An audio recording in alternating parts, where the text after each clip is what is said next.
It's time for the LA Kings to let Brandt Clarke cook. That and more on this edition of Locked On LA Kings.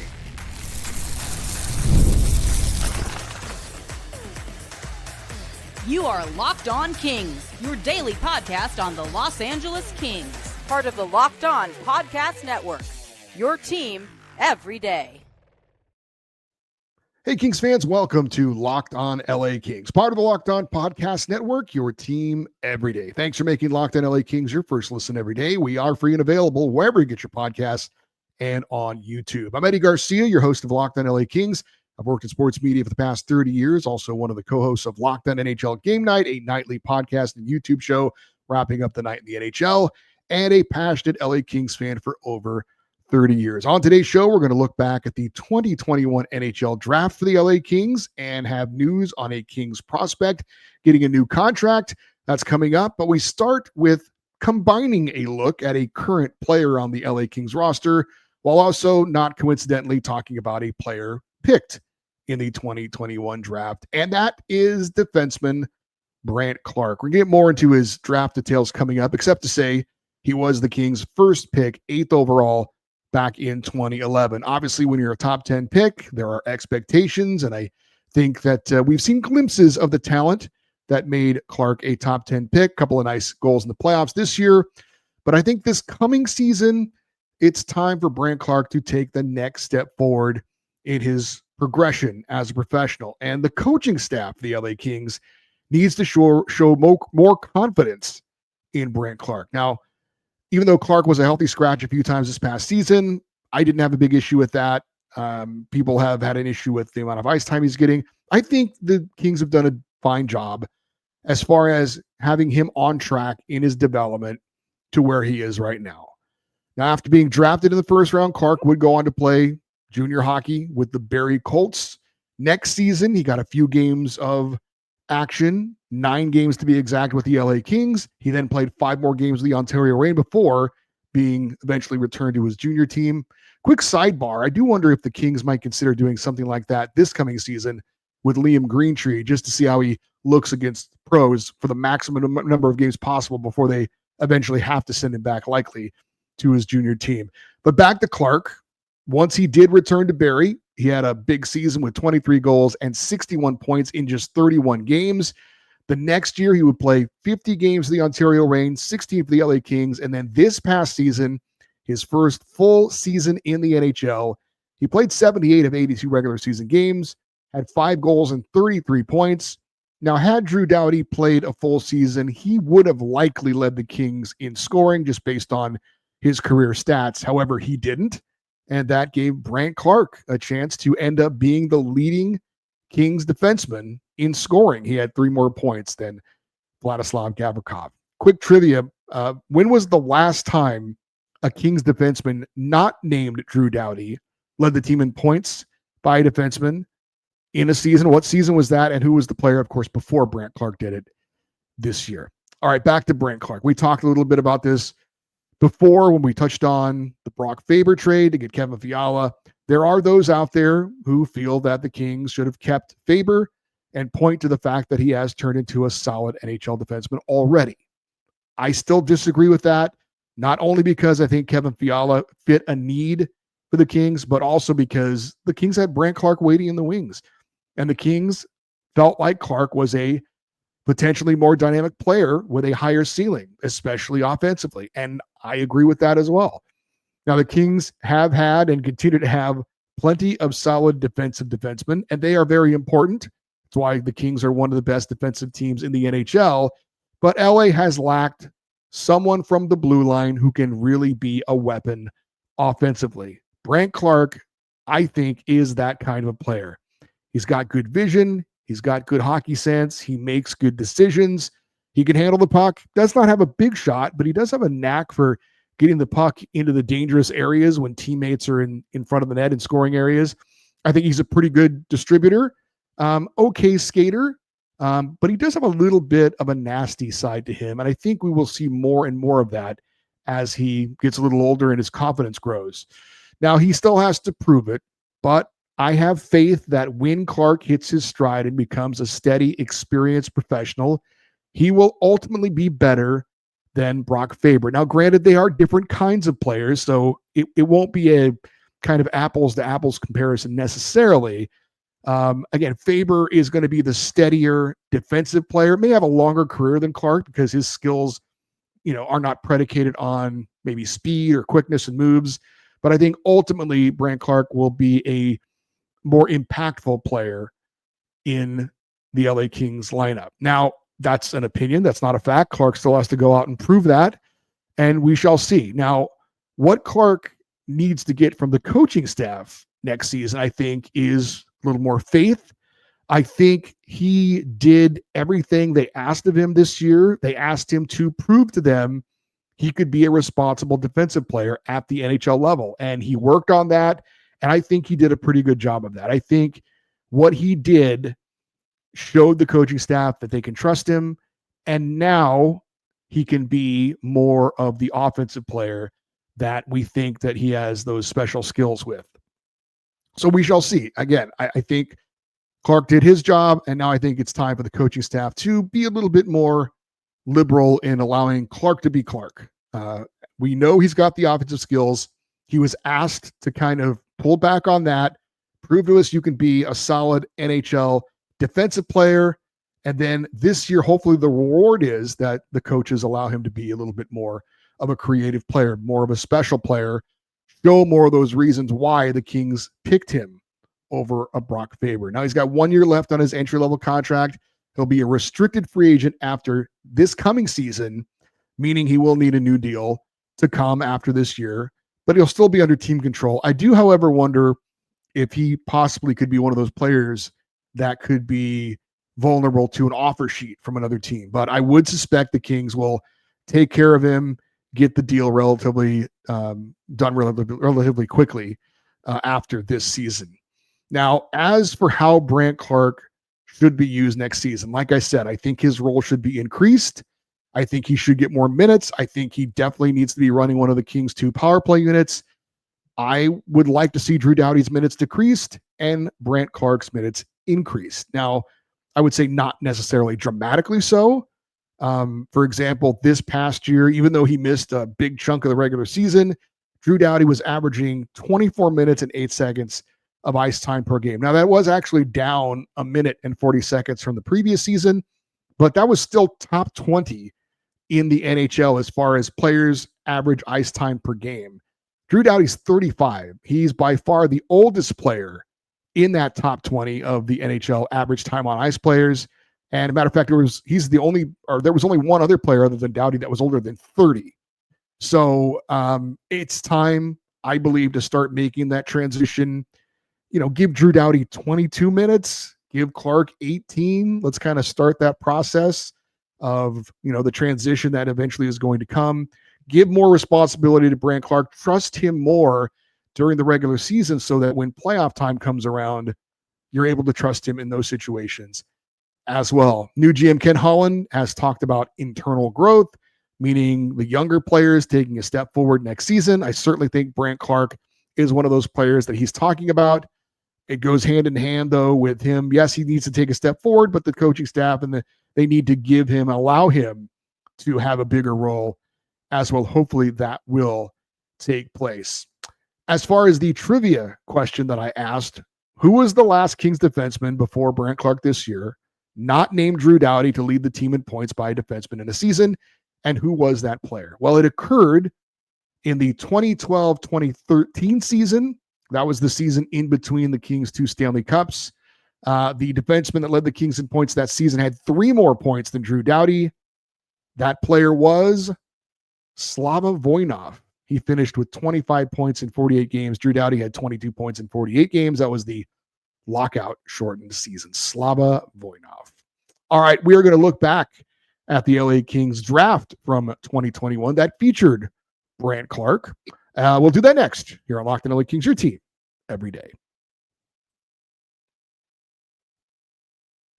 The NBA playoffs are in full swing. As a matter of fact, I think they're at the NBA Finals, and every night delivers highlight-worthy performances, major momentum shifts, and can't-miss moments.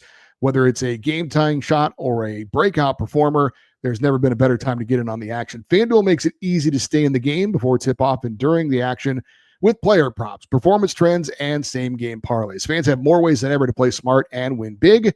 Which players are showing up in the biggest moments, and how could tracking their trends help you build your next big bet? What would it look like to combine live prop bets mid-game based on how the action unfolds? If you've got a read on who's heating up, why not back it up with a same-game parlay? How could a $200 bonus bet add to the excitement if your first $5 bet hits? New to FanDuel, it's the perfect time to sign up. Head to FanDuel.com and place your first $5 bet. If it wins, you'll get $200 in bonus bets. Make every moment more with FanDuel, official sports betting partner of the NBA. All right, as we are recording of this show, we are 24 days away from the NHL Draft here in Los Angeles. That's coming up on June the 27th. I am hoping to be out there in person for the draft to cover it, but regardless, we are looking back at past NHL drafts for the Kings as we lead up to this year's draft. We recapped the 2020 draft last week, and I had said that I believe 5 years is a fair period of time to be able to, judge whether draft picks are hits or misses.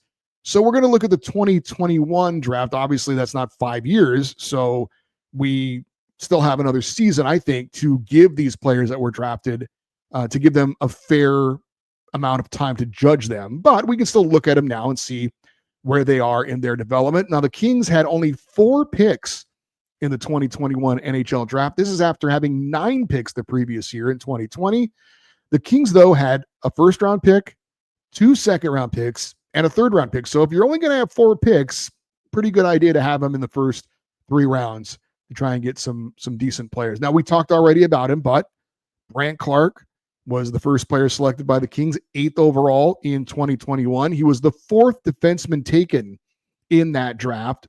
Owen Power was taken number 1 overall by Buffalo. Luke Hughes went 4th to the New Jersey Devils, and Simon Edvinsson was 6th overall to the Detroit Red Wings. Like all those other defensemen, Clarke has already made it to the NHL, and he clearly at this point is at least an NHL caliber player, a contributor, if not a star. Now you would expect, from this point on, or we should say you would expect that, the top 10 players that were picked would all have made it to the NHL and had at least some sort of an impact at this point. And that is the case, except for one player. There is one player that was taken in the top 10 in 2021 that has not made it to the NHL left. That is Ottawa Senators forward Tyler Boucher. He's yet to play an NHL game. All the rest of them have played at least 100 games in the NHL. And I think Clarke was a solid pick for the Kings. I don't have a lot of regrets as far as that goes, but it is fun to play the who could the Kings have drafted instead game. And if you were looking at that, I think a couple of names jump out. One of them would be Arizona Coyotes, now Utah Mammoth forward Dylan Guenther. He's got 51 goals and 59 assists for 110 points in 148 games. That's really good. But the player that the Kings should have selected with the benefit of hindsight, and if you redrafted the 2021 NHL draft, this guy probably would be the number 1 overall pick over Owen Power, and that would be Wyatt Johnston of the Dallas Stars. He was selected 23rd overall forward. He has the most points of any player drafted in 2021 with 177. That's in 246 NHL games. So again, I'm still high on Brandt Clarke. I still think it was a solid pick by the LA Kings. But if you were to redraft, if you could pick any player that was available at the time the Kings picked Brandt Clarke, I think you'd probably have to go with Wyatt Johnston at this point. Now, the Kings had a pair of second-round picks with the 42nd overall selection, the 10th pick of the second round. The Kings selected forward Francesco Pinelli, the 22-year-old left-shot centerman, just wrapped up his second season in the AHL with the Ontario Reign. He played 70 games this season in the AHL with 15 goals and 14 assists for 29 points. He's 6 feet tall, 190 pounds. Now, his numbers did improve from the previous season, which was his first in the AHL. He was up 2 goals. He was up 7 assists, 9 more points while playing in 3 more games. Francesco Pinelli is going into the final year of a 3-year entry-level deal that's paying him $845,000.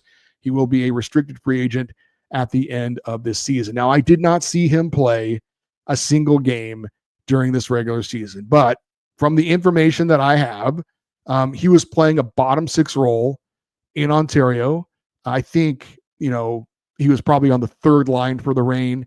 And I would have to assume going forward, if he's going to be on track to play in LA, maybe at some point, that next season would progress to see him getting top 6 minutes with the Ontario Reign. I'm guessing a second line position, and hopefully see his numbers increase once again. Now, he was a 41 goal scorer and a 90-point player in his final year of junior hockey. My guess is that as it stands right now, he'd probably be projected as like a third line forward in the NHL, but still needs to prove himself. This coming season, the big season for him. If you're judging the pick right now, obviously he isn't ready for the NHL. But like I said, it hasn't been the 5-year period yet. Let's see what he does this coming season. If the Kings, though, did have a chance to draft someone else other than Pinelli, who was available at the time, I think there's no question that that selection would be Maple Leafs forward Matthew Knies. He would be, if they redrafted the 2021 draft, he'd be a first-round draft pick. Instead, he lasted beyond Francesco Pinelli in round number 2.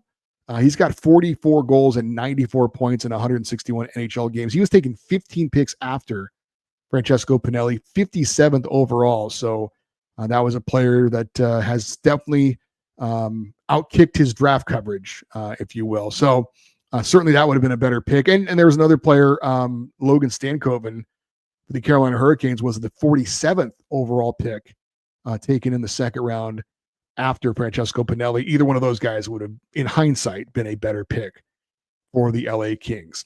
The Kings' second pick in round number 2 has seen NHL time with the Kings, and he was a little bit of a surprise last year.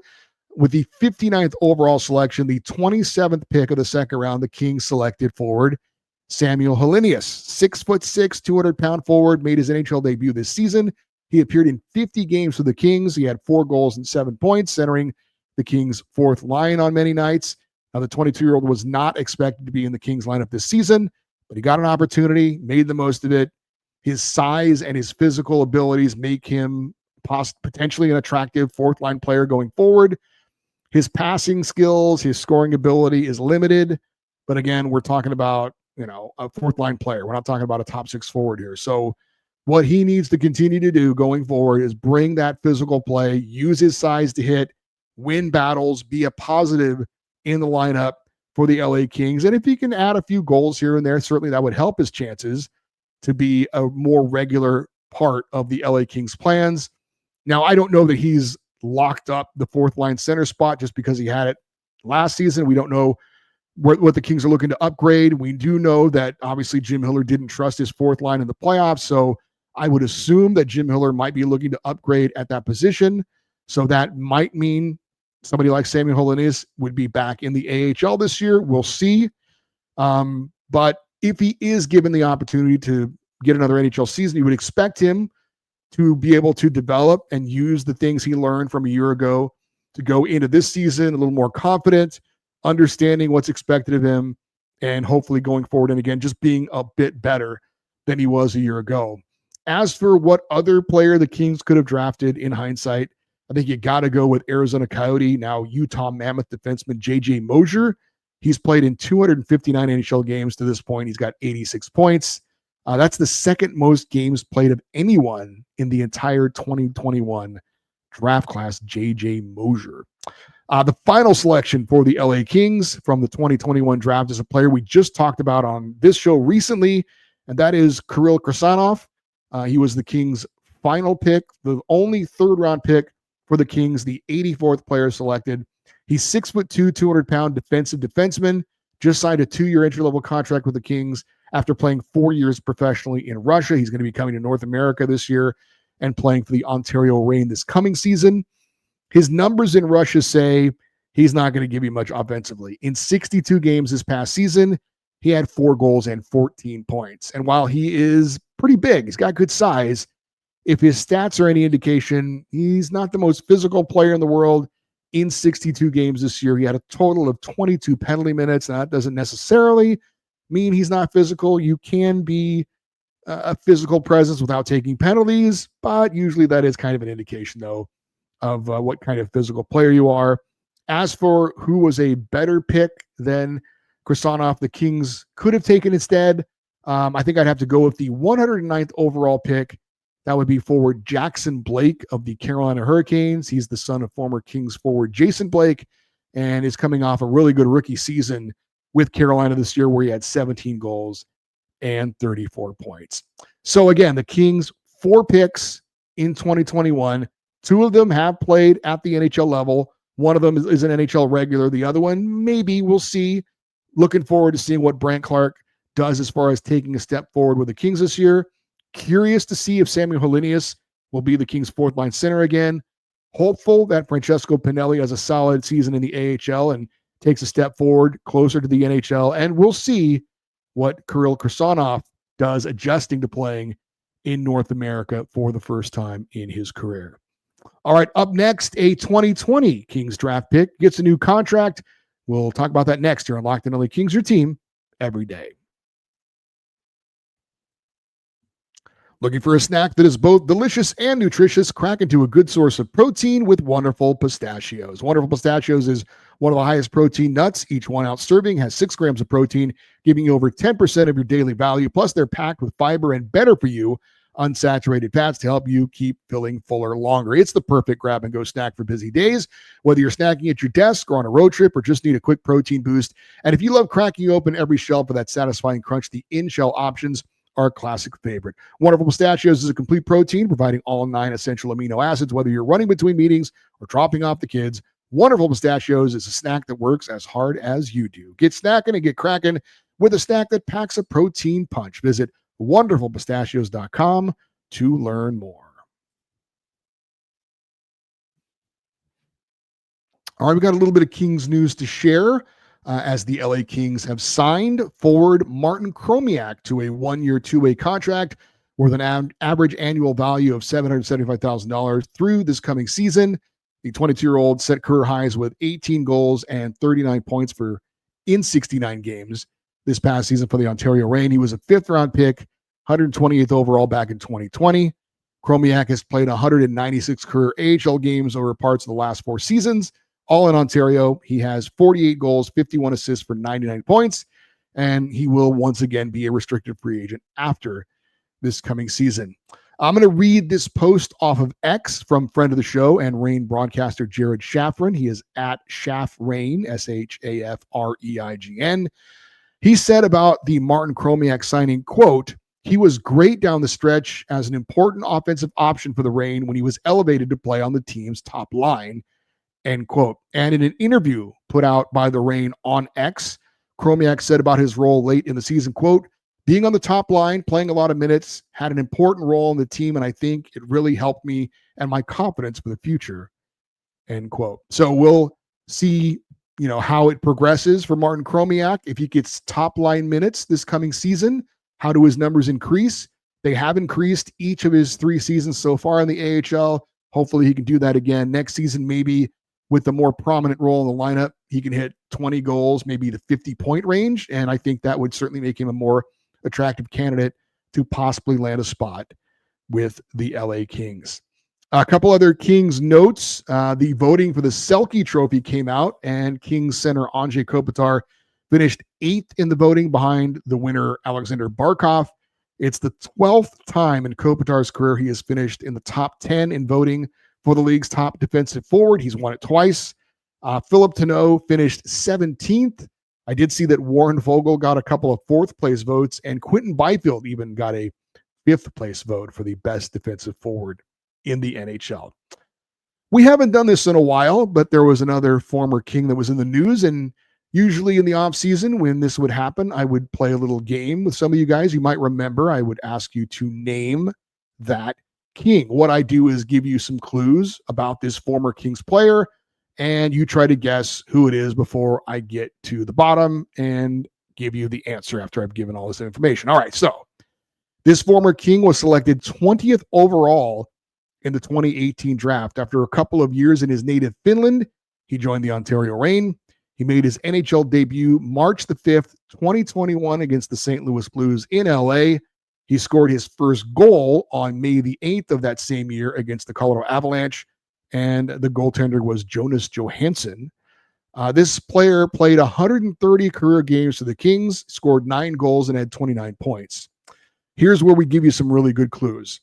He is the only player in LA Kings history to wear the number 89. Now that should give it away, but in case it isn't, he was a part of a blockbuster trade that saw Gabe Vilardi, Alex Iafallo, and himself go to the Winnipeg Jets before the start of this season. He's in the news because he's leaving the NHL. He just signed a 2-year deal to play professionally in Switzerland. Name that king, Rasmus Kupari. I got to tell you, I had forgotten he was the 20th overall pick in the draft. That is a pick that did not hit for the LA Kings that time. All right, for you everydayers, those of you listening to watch Locked On LA Kings every day, we are coming up on another offseason target for the LA Kings as far as free agency goes. We will look back at players from the Kings roster this year, talk about the season they had and what's to come for them. We'll continue to look at potential draft targets for the Kings as well as we count down to the NHL draft. And coming up this week as well, we will have an interview with Locked On NHL Prospects host Sebastian High, who will give us all the info about the NHL draft and who he thinks the LA Kings will be selecting in the first round. You want to send an email for the show, our Friday fan feedback show, or anything else, the email address is lockedoneddie@gmail.com, EDDIE. You're always welcome to post your thoughts on each show. If you're watching on YouTube, in the comment section, we'd love for you to stay connected with the show on social media, X, Twitter, Instagram, TikTok. We are at Locked On LA Kings. I'm Eddie Garcia. Thank you for listening and watching this episode of Locked On LA Kings, part of the Locked On Podcast Network, your team every day. Have a great rest of your day. We'll talk to you next time. And as always, go Kings, go.